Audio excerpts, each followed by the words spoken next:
entered the bear-crawling nation on the No Agenda Stream. This is R. Mordant, and welcome to the other side of live. Welcome everybody to the other side of live. That's right. Tonight we are half live from the Gangplank Studios in Chandler, Arizona. This is the other side of live, and tonight's working title is Seizing Opportunity. First and foremost, in the morning No Agenda Stream, everybody out there. Now, the other half of this show lurks in Monticello, Georgia. I give you the dark side of positive, Charles McFall. Say hello, Charles. How do I lurk? That sounds so creepy.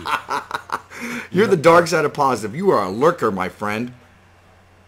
I guess I am. I guess. Okay. How are you doing? I'm good. I'm doing just fine. Been busy. Start and end my day every day with radio, and I like it. Yeah, I think you like that. I think you like that a little much. A little too much? So I talk about it a lot? No, not too much. It's your passion. I get it. It's your thing. My thing. Your thing. You are seizing that opportunity. That's right. Carpe podcast. Stealing my line. I appreciate it. I did. That is your line. I'll give it to you.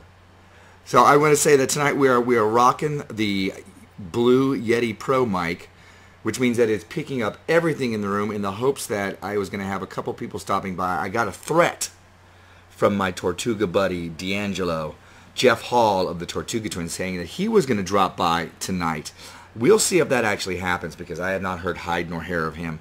So I think it's just you, me, and a Yeti named Blue.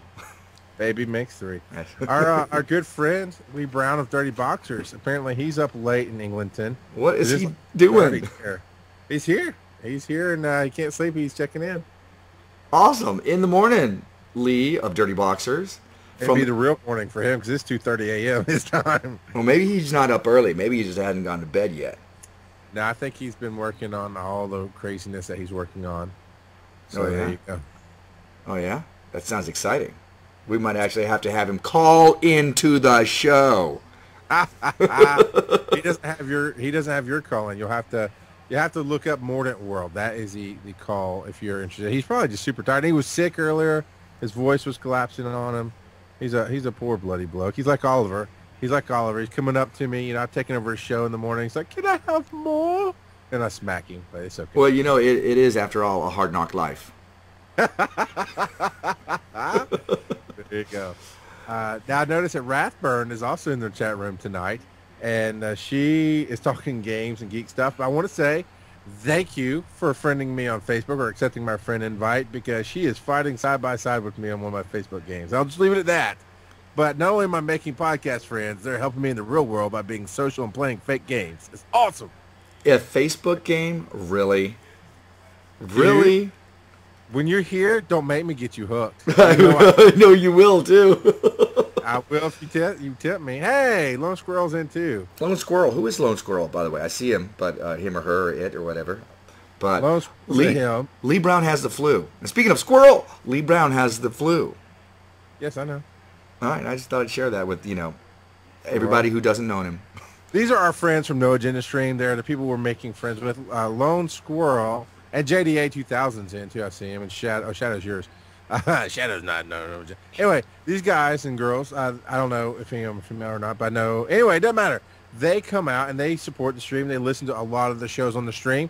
And I know Lone Squirrel is out a lot of times on my show in the morning, Coffee and Chaos and Coffee. And then I know he's there for Dirty Boxers, which is Lee. And he's there for the Rhino show on Friday nights. And he's shown up on Thursday nights. And he's here tonight. So there you go. He's all over the place. Whoop, whoop. Now, last week... He chooses it. I'm sorry, what? You say he, she, it. And he chooses it. He chooses it. There you go. Yeah. He's like Data. He's, like a Ken doll, I guess. All right. That went nowhere. Last week, we spoke... It was Tosol episode 37. We spoke about planting it forward. It was something you were very, very passionate about. Yes. So now you told me to shut up this week. I've got my marching orders. I understand, sir. How are you doing? I did not tell you to shut up. I just said throw the ball back once in a while. Yes, sir. Can I have another? Please, sir. May I have some more?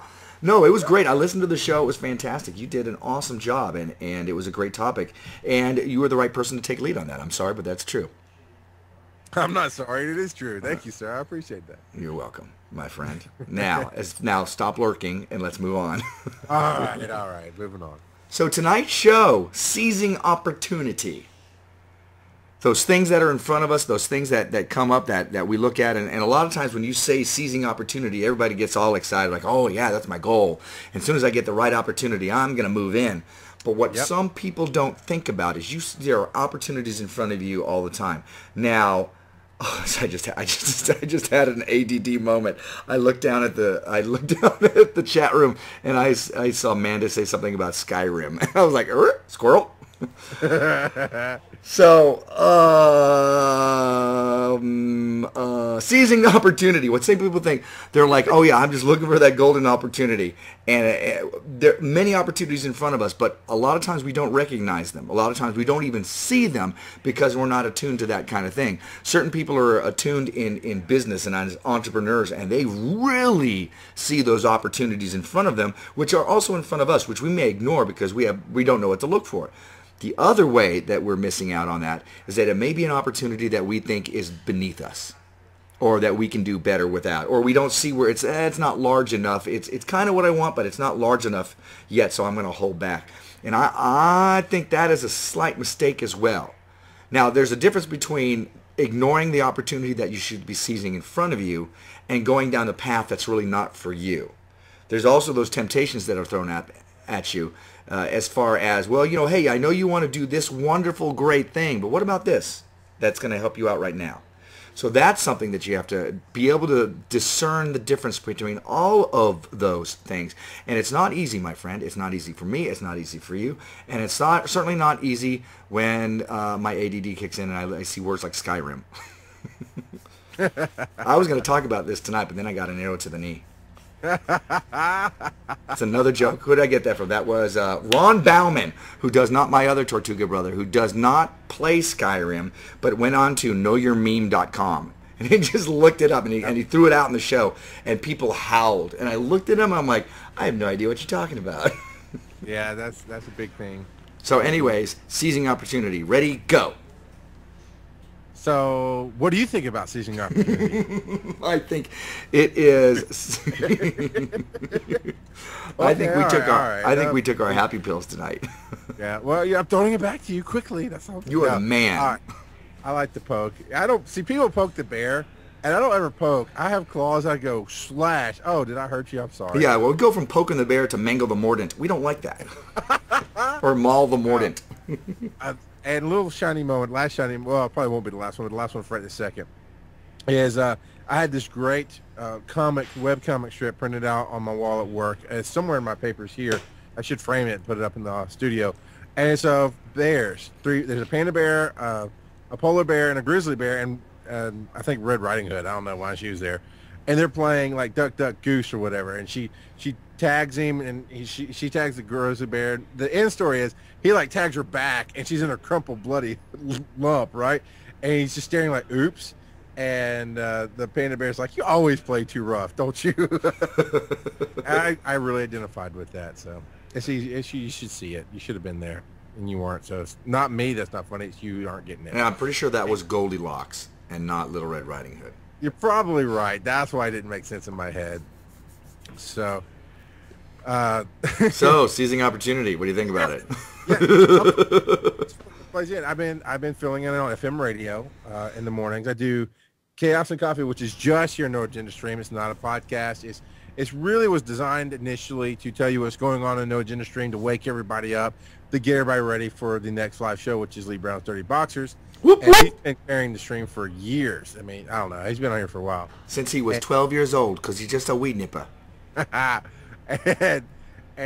But see, FM, obviously you hear me typically on my shows, and you hear FM, you're like, oh, that's not right. And even I even Gitmo Slave joked about, we'll just have to put you on a 45-second delay and have a huge dump button for all the swear words you use and this and that. And I've been seeing the opportunity. And here's the thing about seizing opportunity. A while back, I tried to take my Thursday night live show, which is known as Middle Attitude Meets Talk Radio, brutally honest, I drop swear words, I talk about sex stuff, I talk about whatever I want to talk about, and with no barring, no holding back anything, and people like it to a point. Now they can't share it with their mom or anything. They feel embarrassed. They have to wear headphones at work, that kind of thing. So at one point, I talked to the then co-host Steve Cox, who's now the host of From the Edge, and I was like, you know what? Marketing. I would like to market this to a better audience. I would like to get more people listening. Let's, for better words, let's censor ourselves. Let's not say that. And we talk about, we'd be going on, and you can feel it. You can feel the moments. And I just catch myself, and I'd stop. And the thing was, it wasn't right. I was trying to mentally do something that my heart didn't follow. Okay? My heart followed, be free. This is podcasting. This isn't radio. We should be able to do whatever we want. And I'm not shocked, Jock, but, you've heard me, Armor and Mon. You know how it goes. And it's different. I have heard you. I do know how it goes. Thank you. The opportunity I'm trying to seize now is you and I have been talking about getting some, help me out here, where they play our show on other stations. Yeah, it starts with an S. Syndication. Syndication. Yeah. We're joining the syndicate. Right. We're talking about syndication with this show through some groups. Of course, No Agenda Stream has been kind enough to air us, and we love our home here. And Lee Brown, Dirty Boxers, the first time I took over a show when he was at a meeting and I was filling in, because at the time, nobody told me we were on FM radio. So I used a word that you're not supposed to use on FM radio. So I'm just thinking it's No Agenda Stream. It's no problem. And then like, oh crap, that's FM radio. So were you the shizzle, or did you burn your biscuits? No, I quoted Henry Rollins, which is never really a good idea. No, sir, it is not. Although very eloquent. Very eloquent, but very. He says what he thinks. Let's just put it that way. So I actually had a meeting with Lee, and I was asking him his advice on things, and he was telling me, he gave me a creative side. He's like, don't think of it as holding yourself back. When you can't use those words, you get really creative, and you start saying other things that make you funnier. And I started thinking about, and the opportunity is, with No Agenda Stream, they're putting things out onto FM radio. They're getting deals where they're putting people out, getting some form of syndication going on. I would love that. Right. I would love to have my nightly show put on nights. It can't be on in the morning. Mine is not a daytime show by any means. Even with FM clear words, it's not going to be a, hey, mommy, what's he talking about show, okay? Right. Mine's still going to be a nighttime when the kids are in bed show, but I still would like syndication. So what I'm doing, I told you this earlier today, is I'm going to try to, in all things that I do, tone it back and find other words for what I'm trying to say. Right. Lee just always done here. Lee just put down in the chatter box. I don't censor, just make it more creative. And that brings to mind the Three Stooges, which is a movie that's coming out very soon. But originally, when Curly stepped forward to be one of the Three Stooges, he was not one of the originals. But when he stepped forward, there were times where he would forget his lines, and that's when he started going off on these wild tangents and all all that stuff, which became his trademark. And so he found a creative way to fill in the blank when he couldn't remember his lines. So that's one way to be creative. Now, I'm going to jump a little bit because we have a question that is quickly leaving us from the chatterbox. Shadow42 asks, what happens when you seize an opportunity that brings you into direct competition with a friend? That's a very good question. What do you do when you have to make it sounds like when you have to make a choice between friendship and your opportunity, your own personal growth. I got this one really simple. I'll throw it back to you. You win. All right, back to you, sir. All right. Honestly, I agree with you. We've all come a far way since we were young, since we were all wee little nippers. I just had my 30th high school reunion. So we're all vastly different than we were back then. I'm not the friends with the same people I was back then. I'm not the friends with the same, as tight with the friends that I had even in my 20s and early 30s. And even now, as I'm growing up and up and up and out, I'm not going to, your friendships change. The thing is, I'm trying to avoid telling the crabs in a bucket story because everybody's heard it so much. The thing is, hopefully your friends are going to grow as well. hopefully your friends are going to go ahead and level up their lives and keep moving as well. I used to play this game called WoW, and it was fun, but it was it was a great big time suck. And the best time that I had was also the worst time suck, because it was when I was in a guild with my friends. And what that meant was you would hang out with the same group of people that were all kind of around the same level, and then you could fight the same monsters together because you could all do it. But you had to keep leveling up your character. You had to keep moving forward so that you could keep up with everybody. The same thing is true in your life. The thing is, you're hoping that your friends are going to level up their lives too, so that when you go back to your hometown, they're not sitting there just kicking it back, drinking a six-pack, and not really, and that's all they're doing. Or maybe they're playing video games, 24/7 when they're not at work, and that's all they're doing at 30-something or 40-something or even in your late 20s. You're hoping that's not happening, especially if you're seizing an opportunity in front of you. You want to go back and you want to be able to all go out and go, this is how great my life is. How great is yours?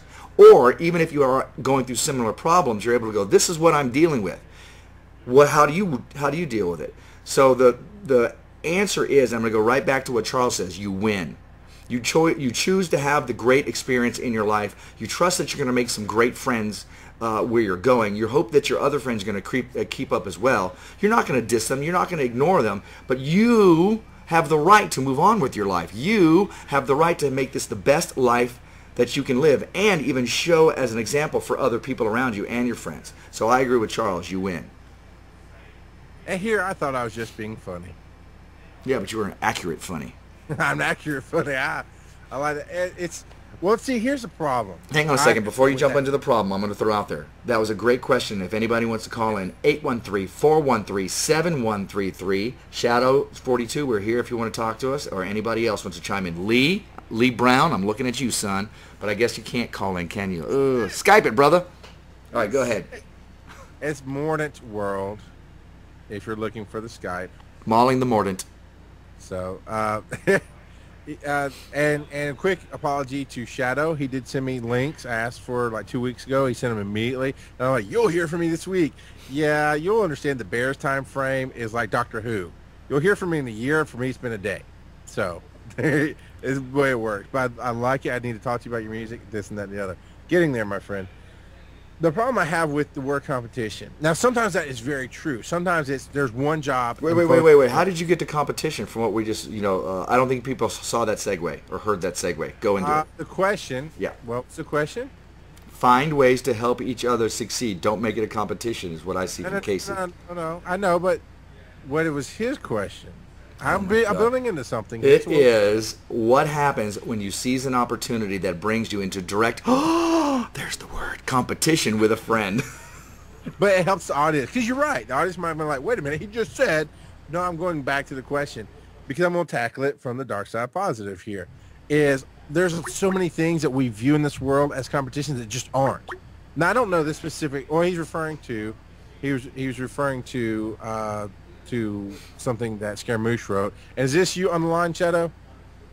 Yep. Hey, Shadow 42. Welcome to the other side of live, my brother. And so go ahead. Good. I was referencing, you referenced Ron earlier, and I was referencing Scaramouche's column from today. Was about, his column is about getting into the Ren Fair as in performing or working at the Ren Fair, and one of his kind of semi, comical statements was, I would prefer that you didn't get into entertainment because that puts you in direct competition with me. So, which kind of brought to mind, what do you do when you have friends that want to get into that?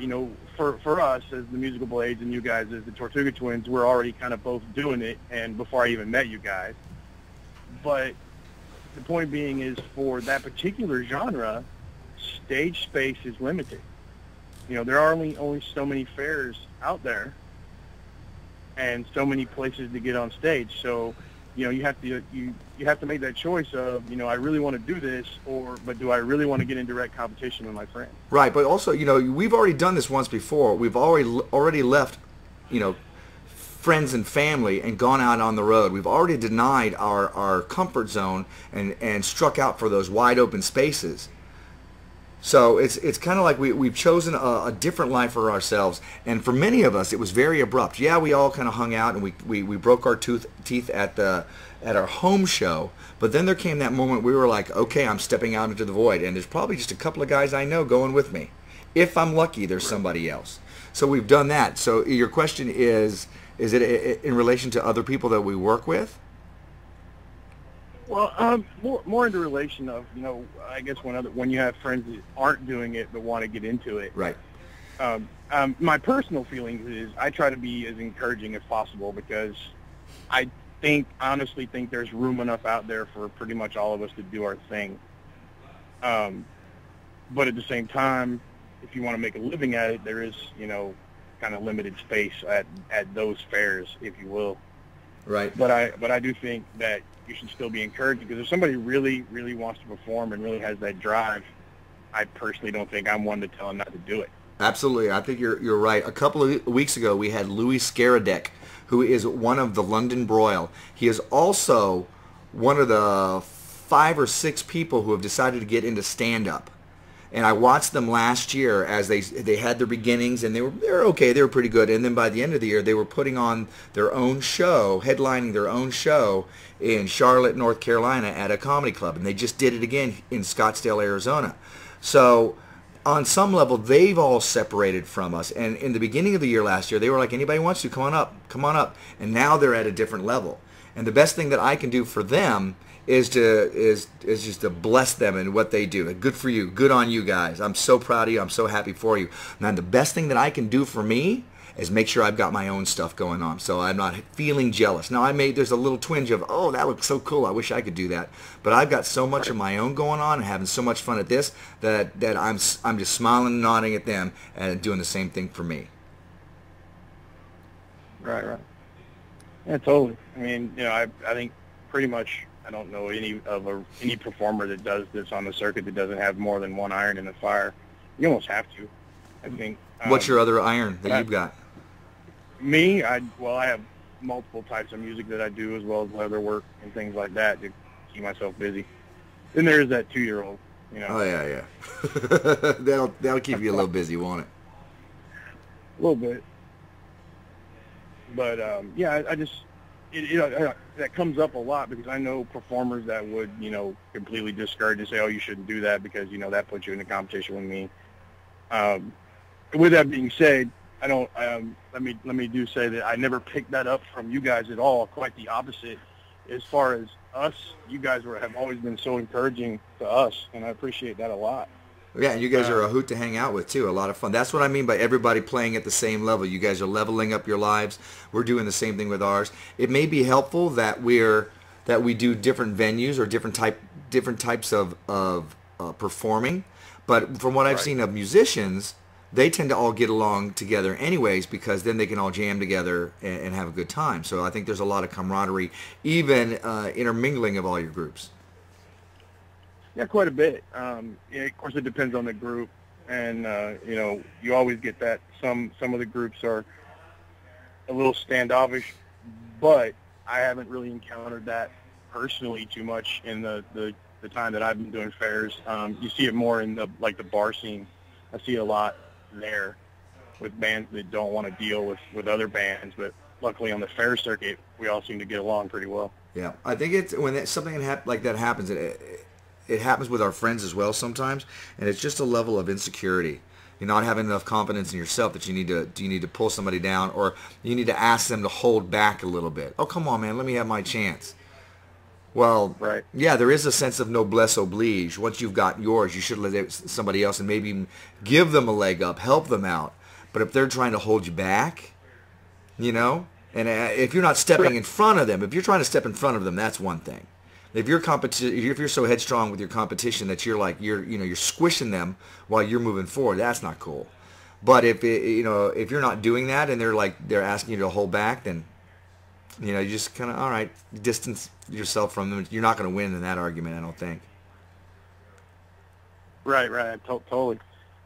But yeah, that's the one thing. I mean, I've encountered people who want to step up, kind of like you're saying, like side by side, and want to do our thing. And then there's people that, they just want to trample all over you, which I mean, I kind of, sort of, have to admit, I kind of, sort of can understand that in the sense that, at least I know in the music world, that society kind of tells you that it's dog eat dog, and if you don't do that, you won't make it. Of course, my opinion is, I guess I don't need to make it that bad then if I have to stomp all over everybody to get to where I'm going. Right, absolutely. That makes sense. Well, thank you for the call, my friend. I'm glad you chimed in on this. It's nice to have you back on the show again. One of these times you're going to have to bring your guitar and play your music for us. All right. We'll see what we can do. Yeah. Yeah, we'll set that up. We'll set that up sometime so it's not a shock to you or us. All right, you guys have the rest of a good show. I'm going back to the chat room. All right, Shadow. See ya. See ya. All right. Now, as we were talking before when we started discussing this show, take the opportunity that's in front of you, because a lot of us will be like, well, maybe that's not the one that's meant for me. Maybe that's not the one I'm really looking for. Recently, there's a lot of things that's beginning to drop in my lap and in the Tortuga twins' lap. And one of these things is the potential for a reality show. It doesn't mean that anybody's coming up to us and going, hey, hey, you guys, you're great. I'm gonna take you and you're gonna go really far with it. It's none of that. It's just that this idea for it has dropped into my head. And it's now, you know what? I think that this might be a great thing. So I started kind of putting that out there into the universe, which means I just started thinking about it and then started kind of Googling and just mentioning it to a friend of mine who might be connected here, a friend of mine who might be connected there. And we had a link to somebody who I actually gave a call to and invited him out to the festival so he can see what we did. And for the Tortuga twins, I think it's going to be a much bigger opportunity than what I saw his one-man thing, his one-man production company, although he may get a couple other people. However, I kind of got smacked in the face by that because it's kind of dissing the opportunity in front of me. Instead of seeing this thing that's just dropped in my lap suddenly and going, great, I can learn the ropes with this, I can grow with this, and even he said, look, if you guys are too big for me, we'll look somewhere else. So I don't know what's going to happen with this, but it's not right for me when I start thinking about this and I start stirring the quantum soup and suddenly the universe drops something in my lap. It's not right for me to go, oh, no, not that one. I deserve something bigger. That's not right. First of all, I don't know what it's like to do something like that. What a great opportunity to start small, to make all my mistakes small, and then as we all grow together, then we're ready for something huge. Especially, and jumping around a little bit, in this tough economy, when people are having such a hard time with their jobs, or sometimes not even having out of work for months. And if you really look, there are some low-key jobs around. Sure, if you're used to making 6 figures or 5 figures, you don't want to be the pizza guy. But if you're not bringing in any money and you've been months out of work and you're getting depressed, suck it up. Take care of your family. When the Tortuga twins go down as far as we have downtime, we're always busy, whether we're working on our own projects or we're picking up some new business, or every once in a while, years ago, we would pick another job. Both Ron and Ron used to like to say he had his winter waiter job to support his summer touring habit. Same thing for me. We would go back to Florida. We both would be working slinging hash, waiting on tables so that we could go back out on the road. But it took care of our bills. So you're not too good for those jobs in front of you when you have nothing else going on. You're just as with me, I'm not too good for the opportunity that is shining in front of me. Oh no, I need something bigger. That's hubris of the greatest sort. I think I don't know that I could do better. I think I could do great with this right now, and if I can do better, I will. So that's the thing, is you got to seize that opportunity that's in front of you, so that you can move forward and enjoy this great life that you are having. Charles, are you still here? I am. I turned back to the chat room real quick. You don't see opportunities because you don't look for them, and you're going back. It's all for the right reasons. Opportunities are not just an open door. It's not just something to do.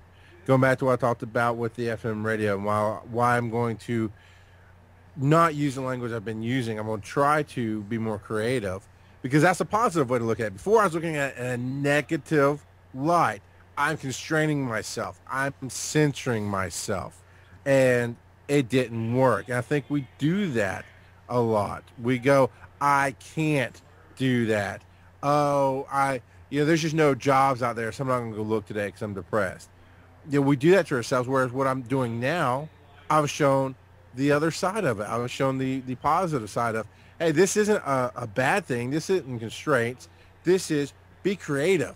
And being creative opens doors to where you want to go versus staying where you are. It really, I'm not going to get off on this because I know it's negative and dark and I don't want to do that, but I do get really upset when I hear anybody go, I hate my job. I can't find anything out there. Well, when's the last time you put out a job application? There's nothing out there. Dude, do that. Whatever you are. I've walked into Waffle House, I can't tell you how many times, with a help wanted sign in the window every time. No, it is not a CEO position, but guess what? It pays you money. Now, things are a little different. I used to listen to Dave Ramsey. This is actually before everything really collapsed, when people were starting to lose their jobs, and it would drive me nuts to hear somebody call into the show and be like, oh, my husband's been out of work for 2 years. How is that even possible? If you're only looking for your IT job, then yeah, sure. But how is that possible? Now, just to play devil's advocate a little bit, if you are stuck in an industrial city, an industrial town, and everybody has been laid off for work, and there's been no work for months and months and months because everybody, thousands of people are looking, that's understandable. We're not talking about that. We're talking about people that we know, people that we hear of. Yeah, that's the other. It's not easy. I'm not saying it's easy. No. It's hard. I've talked about the woman getting her house foreclosed on, or she's struggling to make the payments and went through all this stuff. I talked about all that in the past shows, and I'm not saying it's easy. No. But we're not talking about the easy thing here. We're talking about seizing opportunity. You have an opportunity to move, to go find a job somewhere, to find something somewhere, or you have the opportunity to sit in that town that is now dead because the factory shut down. It's horrible, but it's life. And we can either look at it and say how horrible it is, or we can find our way out, right? Right. And opportunity begets opportunity. So once you take that one small one, you're going to begin to see others. T. Harv Eker, in his book Secrets of the Millionaire Mind, talks about how going down a hallway, you see a door in front of you, you go through that door. If you don't go and walk down that hallway and turn the corner, you don't know what opportunity is going to be there that you can't see from the door. You don't know what, like with him, you enter in thinking that you're going to get into a pie business. You wind up getting into a sports equipment business, franchise, and then start, 100 stores underneath you. And then you become this motivational speaker. So you don't know that the pie shop was going to lead you to that. But it might. So when you see the door open in front of you, you go in that door, you walk down the hallway, you turn the corner, and you see, hey, what else is here? Because that is what's going to happen for you. Opportunity begets opportunity. Going back to the phone call with Shadow, and actually going back to planting it forward, as I'm listening to you guys talk, and you're talking about the Ren fairs, and you're talking about stepping in front of other acts, or when you make it, you bring somebody else up or give them their shot, or hey guys, hey, let me have a shot. I was thinking it's all about why you do it. We talked about planting it forward last week, and I've invested in people just because I've liked those people. I've gone down roads that would not make sense. If my goal is to run a production company and be on the radio, to do both, which is what I want to do. I always want to talk and entertain, but I also want to help other people get there. I want to develop new shows like I have been. That's my two biggest passions. And there's no reason why I can't do both. But it doesn't make sense. If I want to do those things, why would I be over here with a chef who doesn't do anything social media and helping her out? Because she's a cool chef, Chef Jax Concept, Facebook.com. Check it out. She's cool. She's a good person. She's really good at what she does, which will never be social media. It will never be podcasting, entertainment, or video or anything. She just is really creative in her cooking, and I love creative people. So I invested in her. It's about why. Talking about the competition. I built the Bear Crawling Nation on how did I approach you, sir? Was it, well, I can get you out there and make you millions of dollars, or was it, I like what you do and I can help you get where you want to go? No, it was the latter. Hang on, let me get my script. It was the latter. Now, I'm a little bit distracted right now because I'm looking at friends of mine outside the glass. Will you guys just step inside? Come on in. Come on in. The idea is, and I know they were talking, musicians are here in the chat room. They're talking about there's ego in music, and there is, and I've been in music, and I got out of it for one of those reasons is well, one, I wasn't cut out to do music, so that's to be honest about it. But I did not like the ego thing. I didn't understand it. It's like, you play great guitar. Why can't you help somebody else play great guitar? How's that going to hurt you? I typed in the chat room, talking about what you're talking about. We'll get your guess. I know. Yeah. In the chat room, I was typing, you can only be at one place at one time. If the Tortuga twins get the Georgia Fair and they knock you out of it, that means you can be at the Bay Area Fair in Tampa because they can't be there. You know what I'm saying? You help each other out just because you like what you do. I can't be you. I can't be our Mordant Mon. I can only be me. And I'll tell everybody how to do what I do because no matter what you go do, you can't be me. So there's no ego in it. You can't do it like I do it. You're going to do it like you do it. You may do it better and you may get more jobs than I do because of your style. But me teaching you has nothing to do with that, right? Right. Now, I'm sorry, I've got so much shiny in the room, I've got to address it.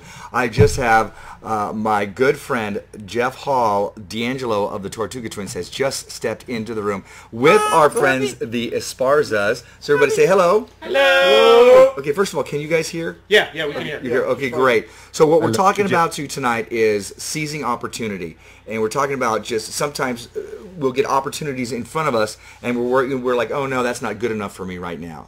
Or I thought it would be bigger. But since you've come into the room, I want to talk about that opportunity of going out on the road for the first time and how our lives have changed there. Ready, go. Okay. Wait, Charles, do you have anything for Jef? Well, he rudely, the diva in the room interrupted us, so I was saying how much I miss you. Look forward to seeing you very soon. I love you. You too, man. I love you, brother. All right, carry on. There's a spot. He put you on it. Go for it. All right. Well, and right now he's trying to text. I sent out a picture. That's all. Okay. When I first, it was weird for me. I tried to kind of edge my way onto the road because I kept a job back in my hometown for a while that was letting me take time off from time to time to go perform. But I was commuting a lot. I flew out to shows while keeping a job during the week back home.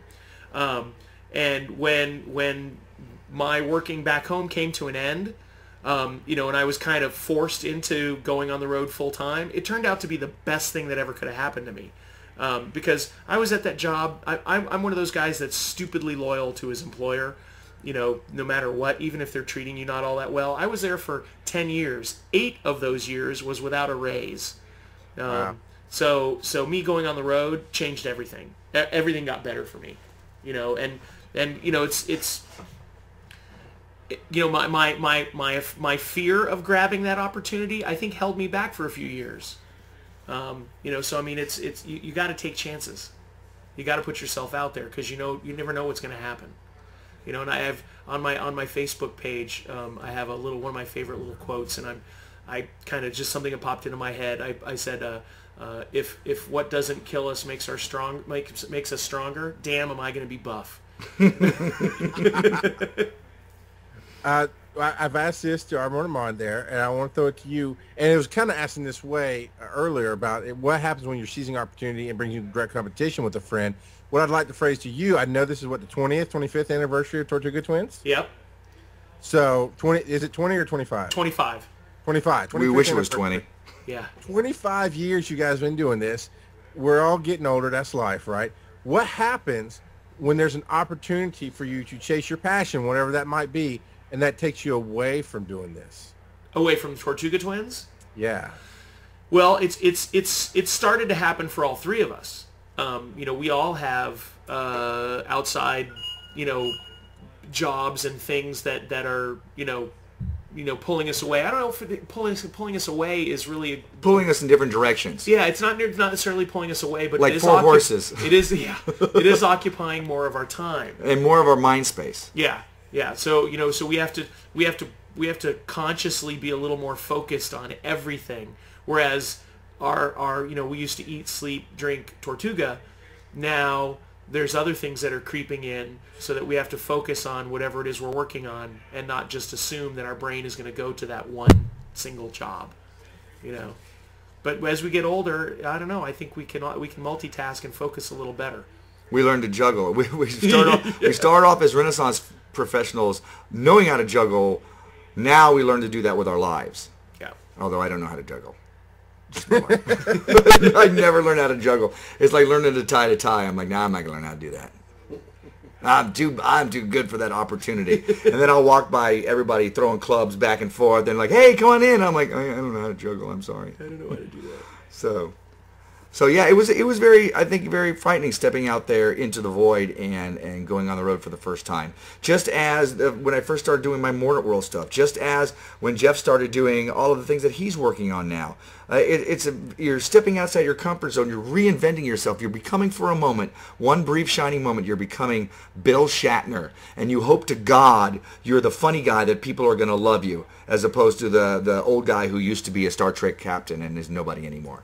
Fortunately for him, he's become and George Takei, oh my God, he's got so much more of a career now than he ever did before. So on some level, we're doing those things too. We're seizing those opportunities that are in front of us and walking down that hallway to see what else is there. Just because the journey, it keeps us from being bored too. It keeps us out of trouble. Yeah, and don't we also try not to take ourselves too seriously, because that'll come back and bite you on the ass too. Or you'll have partners that will bring you down. That's right. You're not that good. Come here. Let me smack you in the back of the head once or twice. All right. That's when we join Mordant Mauling again. So. Yeah. Oh, Charles. Way to bring down the room.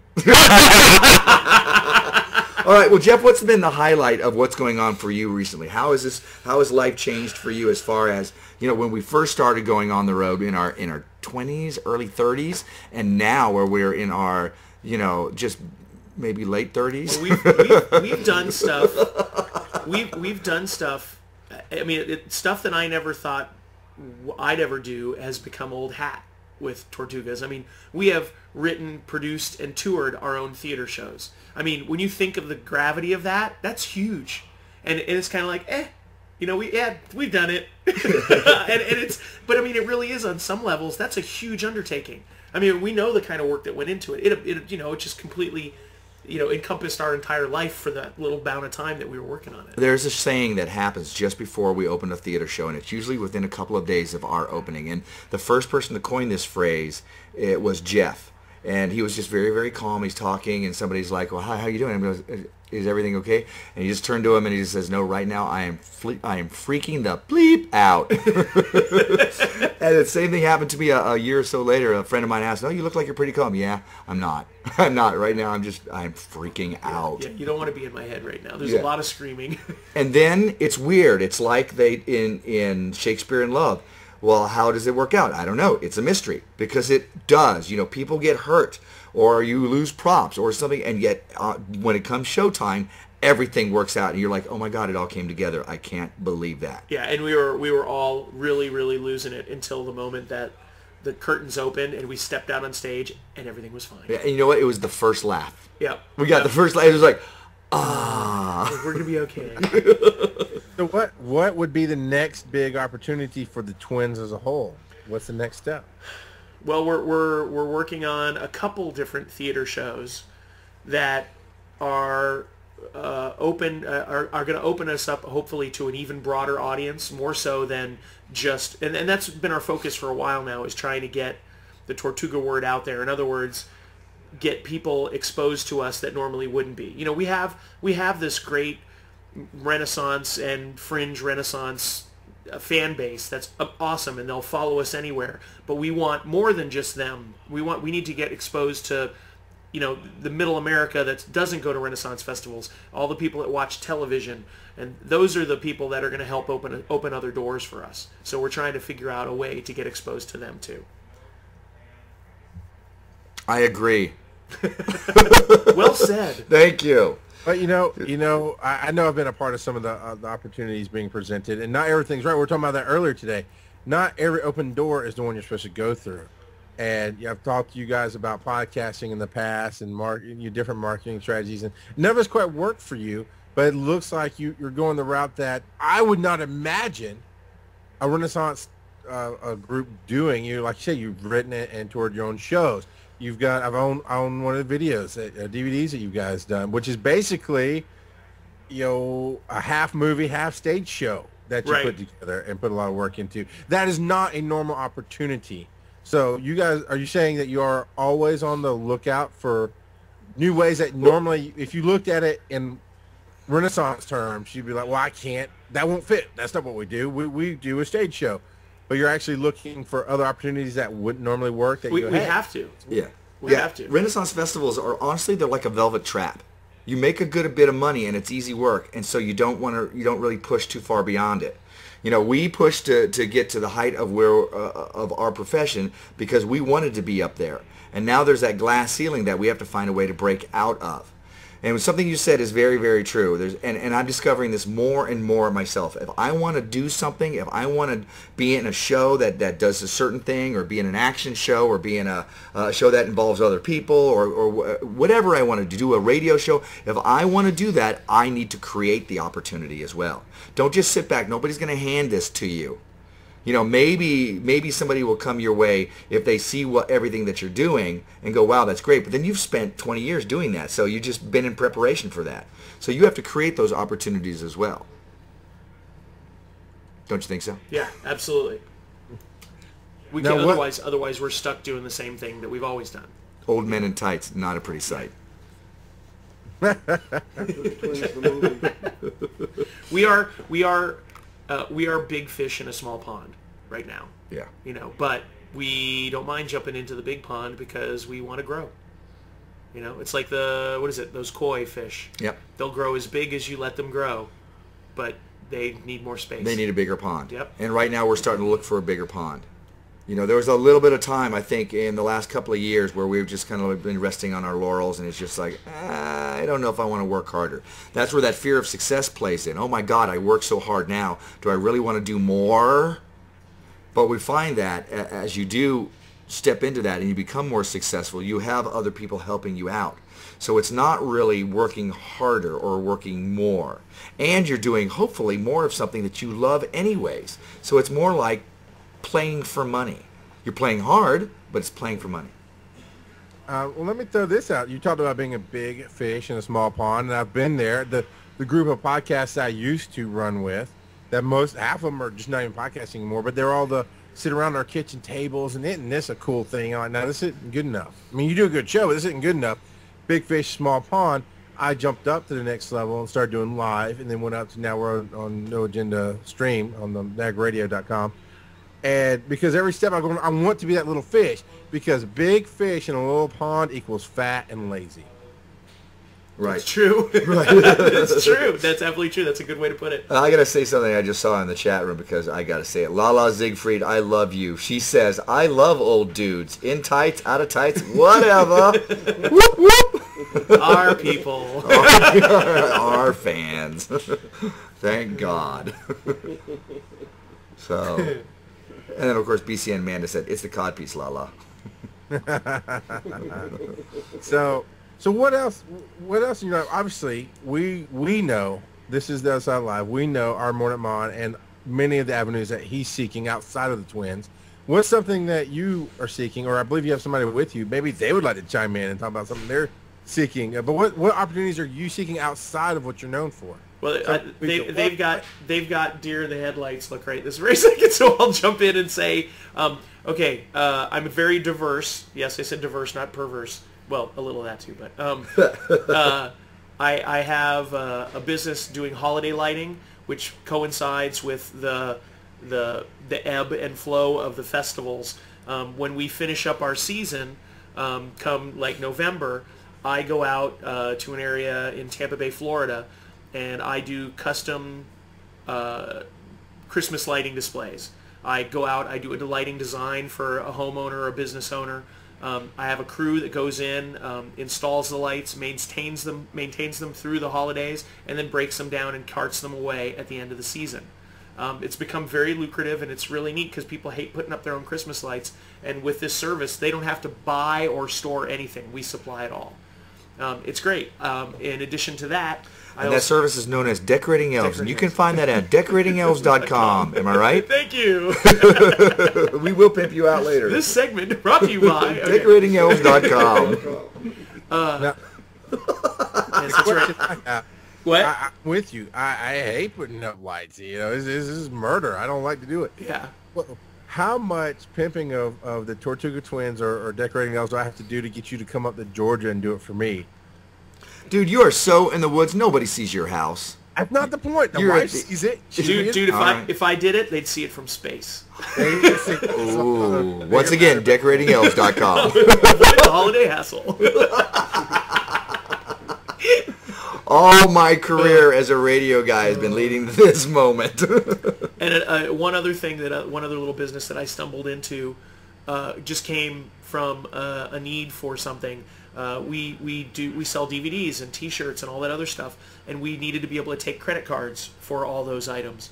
I started looking around for better merchant processing for our business, and stumbled upon a company based out of Austin, Texas, and became friends with the owner of the company, who said I was a natural at it and got me involved, and now I actually help other people get merchant processing.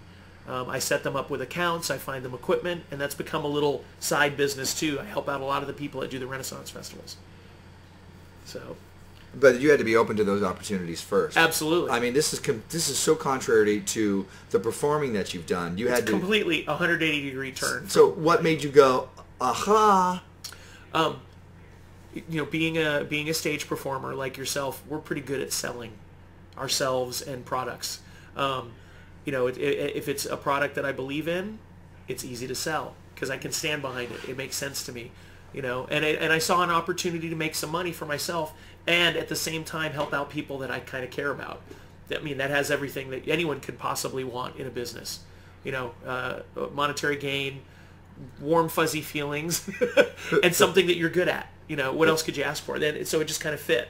So this is another example of how somebody sees an opportunity in front of them and doesn't think, oh, I'm too good for that, or I couldn't do that, or you know what, it's not really what I want to do.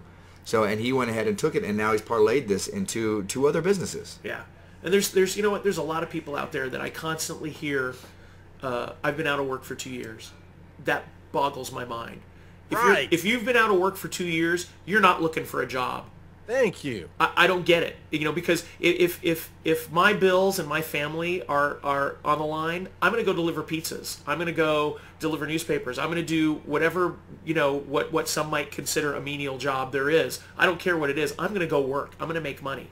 These people aren't doing it. They're sitting on their ass saying, well, I can't find the exact job I want, so I'm just going to keep collecting unemployment and bitch about it. That's stupid. Right. 2 things I want to say. Shadow 42 from the band Musical Blades says, Jeff, maybe we should talk. Oh, okay, cool. The other thing is that we have our friends Dave and June in here, and Dave just said June's hiring at her work. So she has trouble finding people that want to work. See, so if you need a job. So you hit the nail on the head. You know, if you want a job, there's one out there for you. Yeah. You might not be the ARCO executive, but it's a job that feeds your family, takes care of you. Now, what did you used to do, Dave? I ran a series of body shops across the valley, and then before that, I worked for Caterpillar in field service. So that was a big jump there to go to that. And then I retired, and from there, I've gone back to working part-time at a marine wholesaler. Yeah, but even before all that, weren't you in the Coast Guard?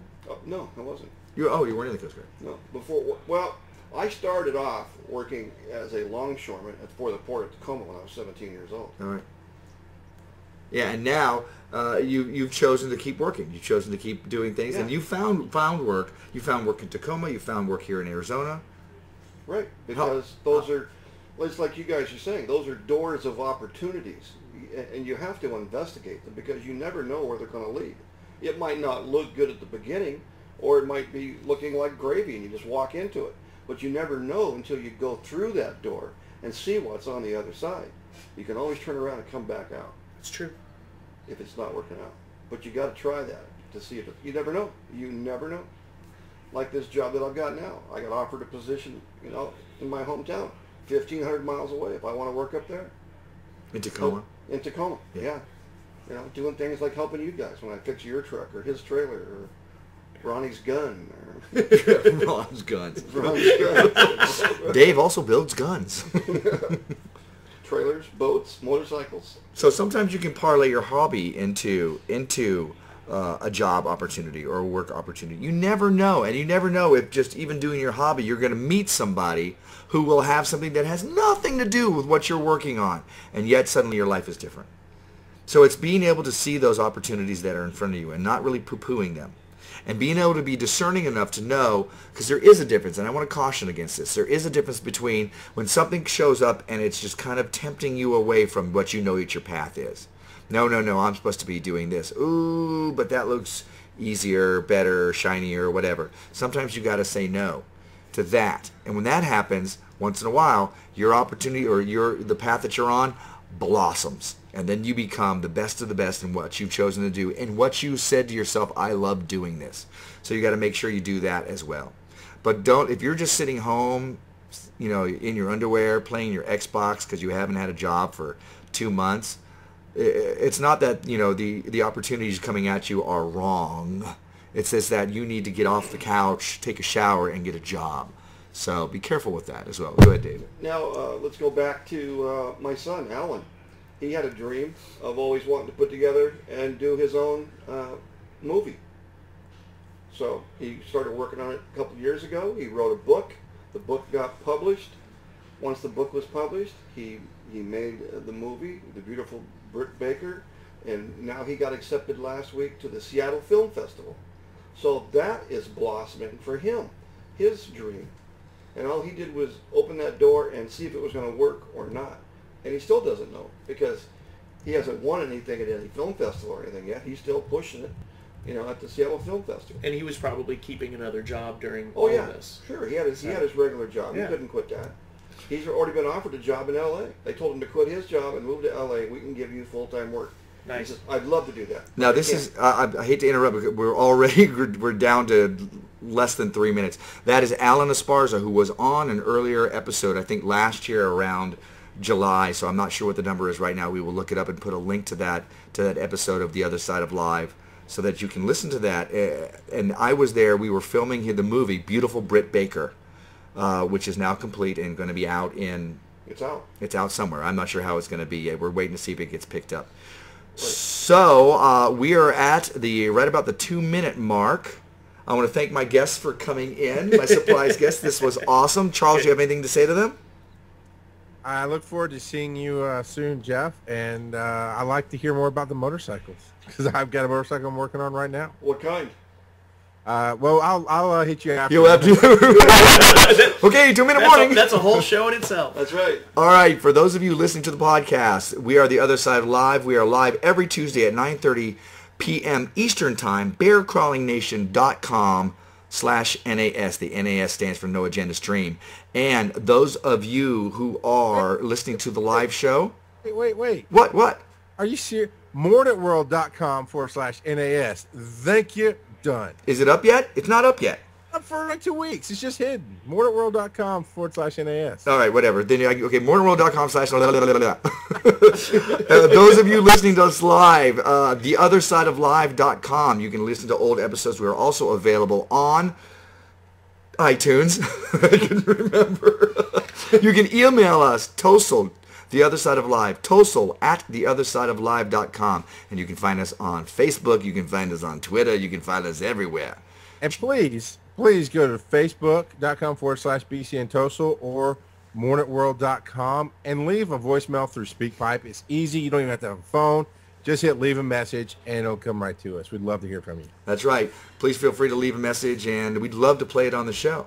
Thank you, everybody, for listening to this fantastic show about seizing opportunity. Charles, do you have any final thoughts? Nope. Excellent. This has been our Mordant Mon. And the McFall. Ciao, drink catchers. So raise your glass if you Boom, baby.